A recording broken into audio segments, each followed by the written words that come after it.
Ikutilah aku supaya kamu bisa bertemu dengan Bapa yang di surga. Itu kata Yesus kan? Kalau suruh mengikuti Yesus betul, tapi kalau mengikuti Muhammad nanti arahnya lain. Enggak lain. Beda. Itu, begini.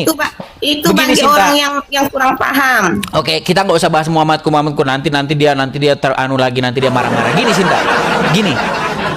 Kata Yesus di dalam Injil, pada hari kebangkitan nanti, pada hari berbangkit, di kehidupan yang akan datang, kita kan percaya bahwa hidup ini tidak berakhir setelah meninggal. Ada kehidupan yang akan datang.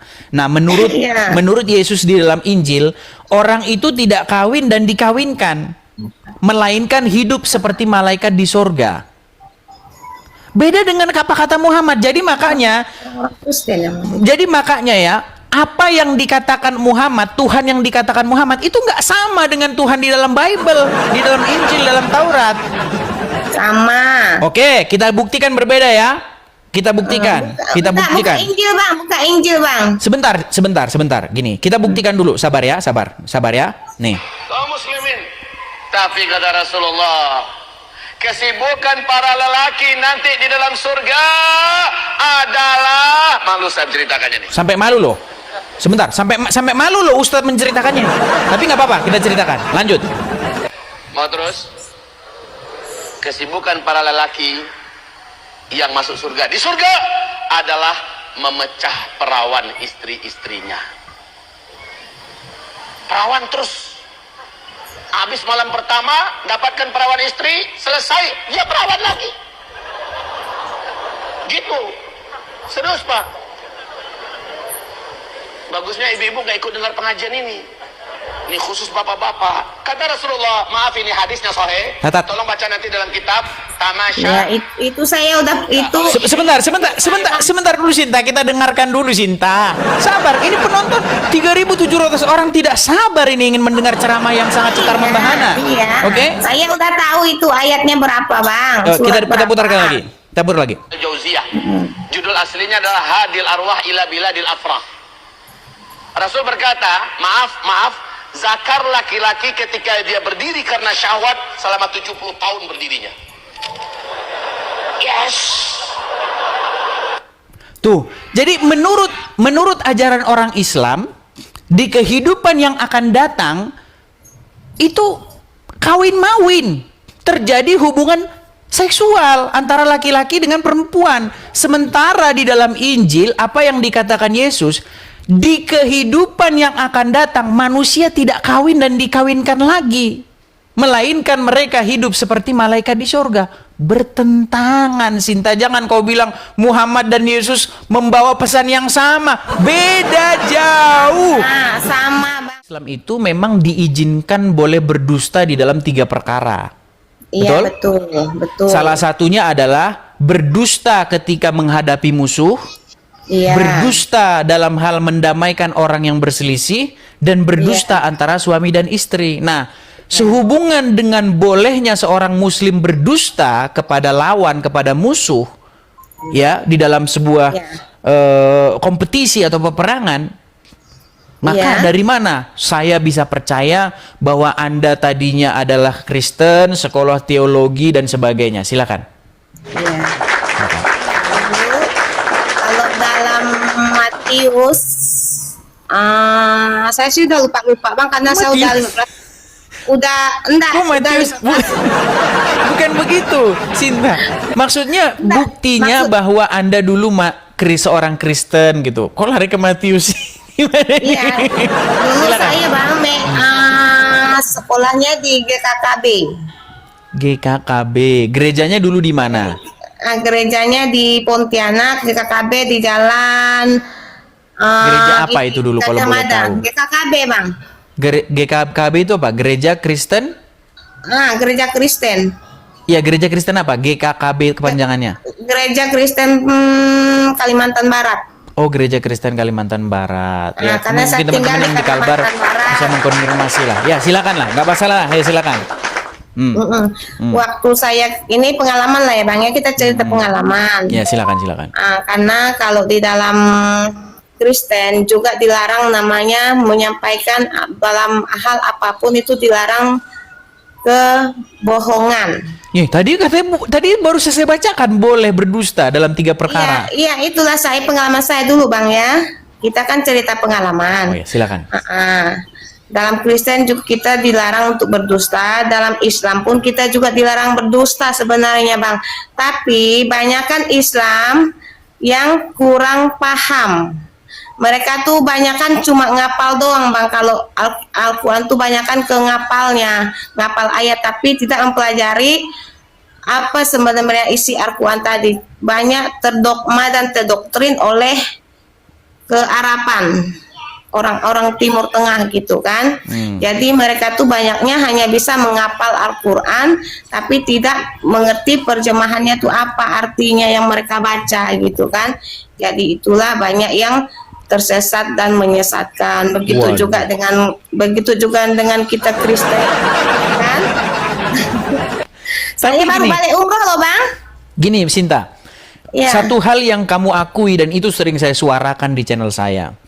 Ya. Kenapa banyak Muslim yang tidak berbicara berbahasa Arab, tidak mengerti isi Al-Quran? Karena kebanyakan dari mereka ketika membaca Al-Quran, mereka tidak membaca artinya, betul ya? Iya. Nah, ini teman-teman ya, sudah ada pengakuan. Ini mualafin loh, ya, mualaf dan mengakui bahwa Saya- banyak umat Bang. Muslim, ya gimana? Saya ini kalau saya bicaranya rasanya mau nangis loh Bang. Saya mempelajari Al-Quran semenjak saya masuk Al-Quran kan udah 18 tahun masuk Islam kan. Jadi saya mempelajari Quran itu udah 7 tahun Bang. Jadi saya tak mau cuma baca Arab doang gitu kan. Tapi saya tidak tahu artinya. Nanti yang saya sembah siapa. Terus yang dengar ustadz atau kiai banyak ceramah itu kan banyak tuh menyesatkan tuh kan kayak banyak nyembah kuburan, minta di kuburan gitu kan. Maaf saya tidak mengurangi rasa hormat saya sama Islam, tapi saya tetap cinta Islam gitu Bang ya. Kalau saya bukan Islam Bang, saya Muslim Bang, karena Islam dengan Muslim itu beda loh Bang. Oke, baik. Apa pengertian Muslim? Apa pengertian Islam? Kalau Muslim itu Bang, orang benar-benar yang sudah berpasrah diri kepada Tuhannya. Tapi kalau orang Muslim ini masih bisa dibohongi oleh ulama-ulama yang mencari duit kan. Para kiai-kiai ngaku habaib, ngaku ulama gini-gini, baru juga mesantren seminggu 2 minggu udah ceramah kan. Kebanyakan kan gitu kan yang saya teliti loh Bang. Faktanya begitu loh, Cinta. Iya, Kalau memang faktanya begitu kalau Bang. ada mualaf, apalagi mualaf nih. Kalau mualaf pasti langsung dikasih panggung, langsung ceramah ini. Saya nggak mau Bang. Tapi nyatanya seperti itu karena teman-teman saya yang Muslim itu ngomong begini. Kamu tahu nggak? Ini orang Islam udah belajar menuntut ilmu tinggi, ya sudah riwayatnya segini begini, berguru kepada ini. Kalau ceramah nggak ada yang dengar. Tapi kalau ada mualaf, berbondong-bondong orang akan mendengar ceramahnya. Ya benar Bang, malah banyak juga orang-orang di sekitaran saya sampai luar negeri, sampai ke Jakarta, ke Bogor, kemana itu banyak yang datang nemenin saya di Kalimantan minta obatin, minta air, saya doakan kan banyak tuh saya doakan. Saya doa nggak pakai bahasa Arab loh Bang, saya doa dengan kepercayaan saya karena saya orang Indonesia. Saya doakan berdasarkan bahasa Indonesia. Berarti sholatnya pakai bahasa Indonesia? Sholat saya bacanya Al-Fatihah pakai bahasa Arab Al-Fatihah, tapi kalau saya doa itu pakai bahasa Indonesia. Berarti sholatnya masih pakai bahasa Arab dong kalau gitu? Iya, pakai baca Al-Fatihah, Al-Falaq, Al-Nas, sama Ya. Al-Ikhlas. Jadi ini juga satu ini ya, Sinta ya. Gini, ketika saya mempelajari agama Islam, ada memang sebuah hadis yang mengatakan Muhammad berkata, "Sholatlah kamu sebagaimana kamu melihat saya sholat," katanya begitu. Iya, betul. Nah, pernahkah Muhammad sholat dengan menggunakan bahasa yang bukan bahasa dia? Tidak. Lalu kenapa kalian sholat tidak menggunakan bahasa kalian? Seperti Muhammad sholat pakai bahasanya sendiri. Karena gini bang, karena makanya tadi saya bilang kita bahasa Arab, kita harus tahu artinya bang. Kalau kita bahasa Arab kita nggak tahu artinya, bagus nggak usah dibaca kan gitu kan. Oke, tapi gini, Sinta, setujukah Anda bahwa banyak umat Muslim yang sholat, ya, tapi dia tidak tahu apa yang diucapkan dalam sholat itu? Setuju atau tidak? Iya betul, makanya itu tadi bang, saya bilang saya sholat tetap saya pakai bahasa Arab bang, karena tapi saya sebelum sholat itu bahasa Arab, saya teliti dulu itu maknanya apa, artinya apa, takutnya nanti maklum kita ini kan mu'alaf kan. Nah, jadi saya teliti dulu apa artinya, kalau artinya nyampe ke hati, saya tetap pakai bang bahasa Arab. Kayak saya doakan orang, misalnya orang minta doakan, minta sembuh, minta apa, saya tetap pakai Al-Fatihah yang utama tuh bang, Al-Fatihah sama syahadat. Oke. Karena setiap agama itu kan untuk memancarkan cinta kasih. Tapi gini loh, siapa namanya, Sinta. Menurut Anda betul tidak satu-satunya agama yang umatnya ketika dia berdoa, sholat, tapi dia tidak tahu apa yang diucapkan itu adalah satu-satunya adalah umat Islam? Iya, tapi enggak semuanya gitu bang, enggak semuanya. Mayoritas. Enggak semuanya bang. Kalau dibilang mayoritas itu pembohongan besar, enggak ada. Itu hanya sebagian sebentar, orang. Oke, baik. Kita tes ya, kita tes. Jadi gini, ketika orang-orang Islam Indonesia yang tidak berbahasa Arab sholat, iya, mereka mengucapkan kata-kata misalnya Assalamualaikum ya ayuhan nabiyyu, betul? Dalam tahiyat? iya, betul, iya. Nah, ketika saya tanya apa artinya, coba. Iya, itu memohon kepada Allah dan Rasulnya. Bukan, coba diterjemahkan secara interlinear, kata per kata. Assalamu alayka ya ayuhan nabiyyu. Coba. Iya. Itu assalamu alayka itu kan assalam, kayak kita ngucapin assalamualaikum, atau sama juga kayak bukan, Kristen tuh ngucapin diterjemahkan halo. dulu coba.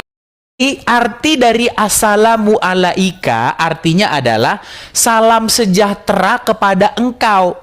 Ini loh teman-teman, Iya. saksi ya. Iya. Teman-teman saksi. Banyak umat Iya. muslim bahkan tidak tahu arti assalamualaikum. Banyak. Bahkan assalamualaikum itu menurut orang Islam artinya adalah permisi. Assalamualaikum. Assalamualaikum. Loh, assalamualaikum itu artinya bukan permisi selamat tinggal, bukan. Assalamualaikum itu artinya salam sejahtera atas kalian. Kalau kum artinya banyak orang. Assalamualaikum, salam sejahtera kepada kalian banyak orang. Tapi kalau assalamu alaika artinya salam sejahtera kepada engkau satu orang. Kalau kum itu kamu banyak, kalau ka itu kamu satu orang. Iya. Bayangkan betul. banyak muslim tidak tahu. Makanya saya akan bacakan ayat Quran kepada orang-orang Islam yang suka baca-baca Quran, yang suka sholat tapi tidak tahu apa yang diucapkan. Saya bacakan satu surat. Ini saya lagi baik nih. Saya bacakan. Wahai orang-orang yang beriman. Surat An-Nisa ayat 43 ya. Dicek. Iya. Iya. Wahai orang-orang yang beriman, janganlah mendekati sholat sedangkan kamu dalam keadaan mabuk sampai kamu sadar akan apa yang kamu ucapkan. Bayangkan, kalau seorang muslim sholat Ini, Bang. tapi dia tidak sadar apa yang diucapkan, bukankah dia seolah-olah sholat dalam keadaan mabuk? Kalau yang dikatakan mabuk itu ada dua versi loh bang. Satu, mabuk karena agama. Kedua, mabuk karena cinta kepada Allah. Bukan itu cinta sih. Iya, Gini maksudnya cinta. Gini. Artinya itu loh bang. Artinya Al-Quran yang dikatakan mabuk tadi tuh, yang ada mabuknya tuh, itu ada dua versi. Satu, ada orang yang mabuk karena agama, makanya banyak bela-bela agama, begini-begini, dikit-dikit kan. Apa tuh? Bela agama 212. Kayak apa gitu kan? Aksi bela Islam, aksi bela Islam gitu. Itu mabuk agama tuh bang. Tapi kalau orang mabuk kepada Allah, dia tidak akan bisa berkata-kata lagi ataupun berdebat masalah ini itu, karena dia sudah memahami. Karena kalau menurut saya jalan satu-satunya muslim itu tahu jalan pulang, dan tahu jati dirinya itu siapa. Itu doang bang. Jadi tidak ada perdebatan apa-apa. Jadi tidak ada perbedaan. Kaum muslim, non muslim, binatang sekalipun kita harus hormat karena itu ciptaan Allah. Tapi yang ada kelakuan banyak muslim kalau dilihat dilihat anjing katanya haram. Haram. Bahkan kalau ada babi, wah ini harus dimusnahkan. Bahkan Isa akan datang untuk membunuh babi. Apakah salah babi, saudara? Ya maaf ngomongnya bang, saya banyak melihara kucing saya 100 lebih ekornya. Buset. Anjing juga saya suka anjing. Tapi saya enggak ngonsumsi, enggak makan kan. Iya, tapi gini loh Sinta. Kan seperti saya bilang, banyak muslim itu sangat anti terhadap anjing dan babi. Banyak sekali mereka anti. Bahkan katanya air liurnya anjing itu najis, sungguh sangat najis. Padahal di dalam surat Al-Kahfi konon katanya ada beberapa orang yang dengan anjingnya masuk surga. Ini gimana ini saudara-saudara ini? Sementara anjing sangat dibenci.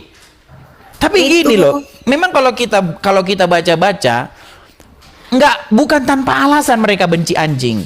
Ada satu riwayat di dalam sebuah hadis bahwa anjing hitam itu jelmaan setan. Anjing yang hitam gitu. Enggak ada lah bang. Ada, tuh sayangnya saya nggak simpan. Ini di HP kita yang satunya teman-teman. Nggak saya simpan di sini hadis-hadisnya. Makanya tadi saya bilang abang, saya bukan Islam tapi saya Muslim bang. Karena Islam dengan Muslim itu berbeda. Itu kalau menurut pandangan saya.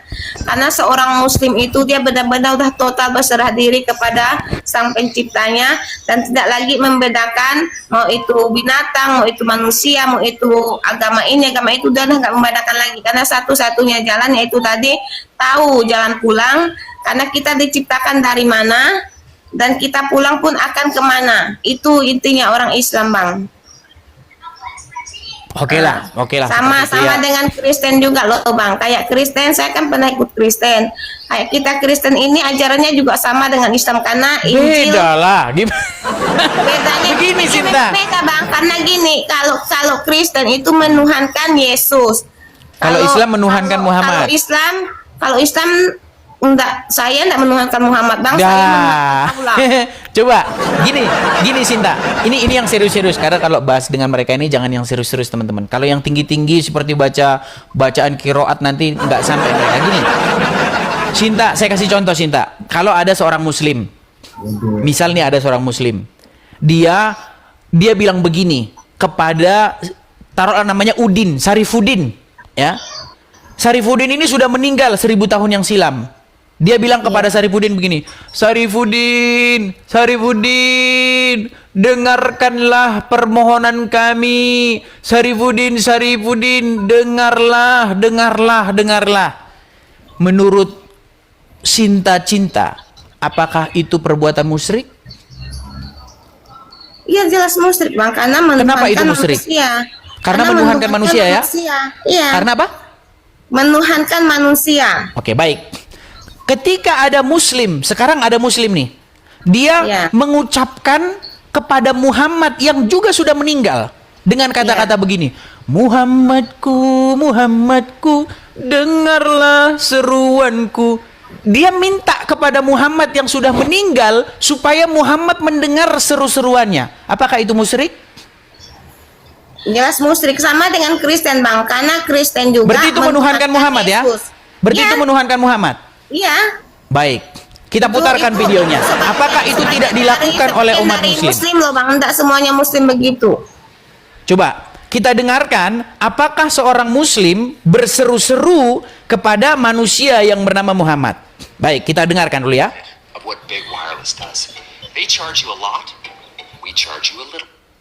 Kita dengarkan ya. Nih, kita dengar.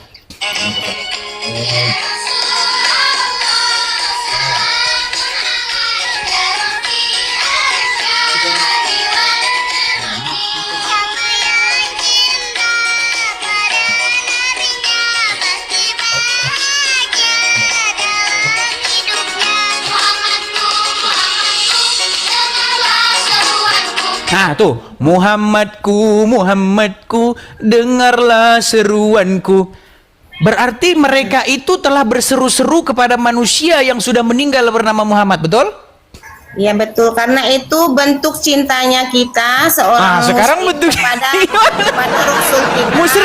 Musyrik nggak itu cinta? Kalau dibilang musyrik, musyrik bang, karena itu manusia. Tapi gini, Berarti karena mereka menuhankan Muhammad nggak? Saya tanya gini, abang cinta nggak dengan istri abang? Nih nggak fokus dulu ke situ, Enggak, karena ini sama dengan Muhammad dengan istri itu sama loh bang. Karena kalau Muhammad kita sama cinta dengan istri kepada seseorang, itu iya, tapi kita bentuk pasti memujinya gini. kayak abang kan cinta sama bentuk- istri abang, pasti Baik, abang, gini. Dek kamu cantik, Dek kamu Baik. seksi, pasti kan bilangnya Saya gitu. jawab ya, saya jawab. Nah, Bentuk kecintaan saya kepada orang-orang yang saya cintai seperti istri, teman dan sebagainya, itu saya ungkapkan bukan dengan cara berseru-seru kepada arwahnya. Bukan seperti itu bentuk kecintaan. Bentuk kecintaan itu ditunjukkan selagi orangnya masih ada. Kalau orangnya sudah mati ngapain? Contoh, Bang. banyak loh orang begini. Ketika orang tuanya hidup nggak pernah nggak pernah ditelepon, nggak pernah di ini, nggak pernah. Giliran sudah mati datang ke kuburannya dibawain begini, dibawa. Untuk apa orang udah mati kok? Untuk apa? Nah, Karena sekarang gitu, begini, sekarang begini. Ketika seorang muslim berseru-seru kepada Muhammad, Muhammadku, Muhammadku, dengarlah seruanku. Artinya mereka meminta kepada Muhammad supaya seruannya didengar, betul? Iya, karena gini bang, karena itu adalah leluhur kita, sama dengan orang tua loh, orang tua abang atau Sekarang orang dibela-belain kan? meninggalkan. Saya Begini cinta. Ini enggak bertele-tele loh bang, ini beneran. Silakan. Karena gini, Yesus itu dijadikan Tuhan sampai disalib. Masa Tuhan disalib kan gitu kan? Kenapa Tuhan disalib kan gitu? Cinta, begini loh cinta. Sedangkan kita punya Rasul itu kita nggak mentuhankan dia, cuma hanya memuji bentuk cinta kasih Beda kita kan? karena dia Beda kan? karena dia Yang pertama sama yang sekarang beda kan? sudah mengajarkan keimanan atau akhlak dan adab yang baik untuk para umat dan pengikutnya. Begini Sinta, begini. Tadi kan saya buat perumpamaan. Memang kalau udah langsung bahas ke Muhammad, memang mendadak logika yang kita bangun tuh kadang hancur berantakan. Maaf. Gini ya. Ketika tadi ada seorang muslim berseru-seru kepada Sarifuddin.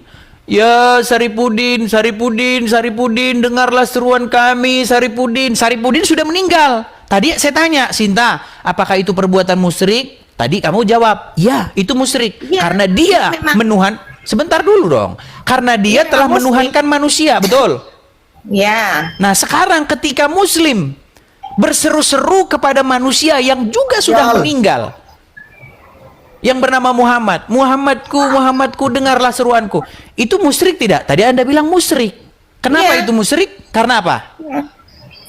Ya karena meminta sama orang yang sudah Menuhankan ada. Muhammad nggak itu namanya? Itu tidak menuhankan, itu bentuk cinta kita kepada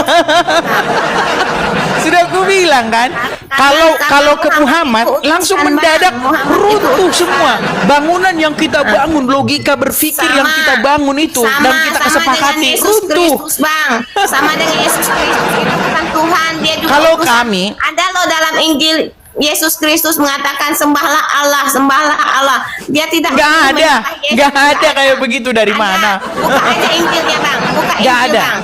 Coba dibukakan, Buka silakan. Injil. Silakan Silakan bukakan. abang buka. Saya tidak punya Injil, tapi saya sudah pernah mempelajari Injil. Berarti Sinta namanya itu namanya memfitnah. Injil itu saya nggak mikna loh bang, saya nggak mikna. Injil itu menyuruh untuk Yesus itu menyuruh untuk sembahlah Allah. Apabila Nggak kamu ada. mau kata Tidak Yesus. ada, tidak benar. Tak benar. Begini Sinta. Abang dah ngeles. Begini Sinta, Abang dah begini. Makasih teman-teman yang support dengan cara memberikan gift. Terima kasih ya teman-teman ya. Mungkin banyak di antara teman-teman yang sudah tertidur ini. Kalau Islam, Gini Sinta. bang, dia tidak menuhankan manusia, bang. Dia hanya mengucap syukur. Tadi menuhankan, sekarang tidak. Bukan yang tadi abang bilang, yang kalau Muhammad dengan orang yang biasa tuh beda loh bang. Nabi Muhammad itu utusan Allah, sama dengan Yesus Kristus juga utusan Allah untuk menyampaikan kebaikan-kebaikan kepada kaum-kaum Israel, kaum-kaum Yahudi, kaum-kaum Yunani, dan sama juga dengan Muhammad menyampaikan kepada kaum-kaumnya Arab Saudi dan lain sebagainya, itu menyampaikan untuk sembahlah Allah, sembahlah Allah. Sama dengan Yesus juga menyuruh untuk menyembah Allah. Karena begini Sinta, pertama Yesus mengatakan, sudah, biar gantian kita. ikutilah aku supaya kamu bisa bertemu dengan Bapa yang di surga. Itu kata Yesus kan? Kalau suruh mengikuti Yesus betul, tapi kalau mengikuti Muhammad nanti arahnya lain. Enggak lain. Beda. Kok. Begini. Itu Begini, bagi Sinta. orang yang kurang paham. Oke, kita nggak usah bahas Muhammadku nanti dia teranu lagi, nanti dia marah-marah. Gini Sinta, gini. Kata Yesus di dalam Injil, pada hari kebangkitan nanti, pada hari berbangkit, di kehidupan yang akan datang, kita kan percaya bahwa hidup ini tidak berakhir setelah meninggal. Ada kehidupan yang akan datang. Nah, menurut Yesus di dalam Injil, orang itu tidak kawin dan dikawinkan, melainkan hidup seperti malaikat di sorga. Beda dengan kata Muhammad. Jadi makanya ya, apa yang dikatakan Muhammad, Tuhan yang dikatakan Muhammad itu nggak sama dengan Tuhan di dalam Bible, di dalam Injil, dalam Taurat. Sama. Oke, kita buktikan berbeda ya. Kita buktikan. Buka Injil bang. Sebentar. Gini, kita buktikan dulu. Sabar ya. Nih. Kaum muslimin. Tapi kata Rasulullah, kesibukan para lelaki nanti di dalam surga adalah, malu saya menceritakannya nih. Sampai malu loh. Sebentar, sampai malu loh Ustadz menceritakannya. Tapi nggak apa-apa, kita ceritakan. Lanjut. Mau terus? Kesibukan para lelaki yang masuk surga di surga adalah memecah perawan istri-istrinya. Perawan terus. Habis malam pertama dapatkan perawan istri, selesai dia perawan lagi. Gitu. Serius Pak. Bagusnya ibu-ibu gak ikut dengar pengajian ini. Ini khusus bapak-bapak. Kata Rasulullah, maaf ini hadisnya sahih. Tolong baca nanti dalam kitab Tamasya. Ya, itu saya udah itu. Sebentar dulu Sinta, kita dengarkan dulu Sinta. Sabar, ini penonton 3.700 orang tidak sabar ini ingin mendengar ceramah yang sangat cetar membahana. Iya. Oke? Saya udah tahu itu ayatnya berapa, Bang. Kita putarkan lagi. Kita putar lagi. Jauziyah. Judul aslinya adalah Hadil Arwah ila Biladil Afrah. Rasul berkata, maaf, zakar laki-laki ketika dia berdiri karena syahwat selama 70 tahun berdirinya. Yes. Tuh, jadi menurut ajaran orang Islam, di kehidupan yang akan datang itu kawin mawin, terjadi hubungan seksual antara laki-laki dengan perempuan. Sementara di dalam Injil apa yang dikatakan Yesus, di kehidupan yang akan datang manusia tidak kawin dan dikawinkan lagi, melainkan mereka hidup seperti malaikat di surga.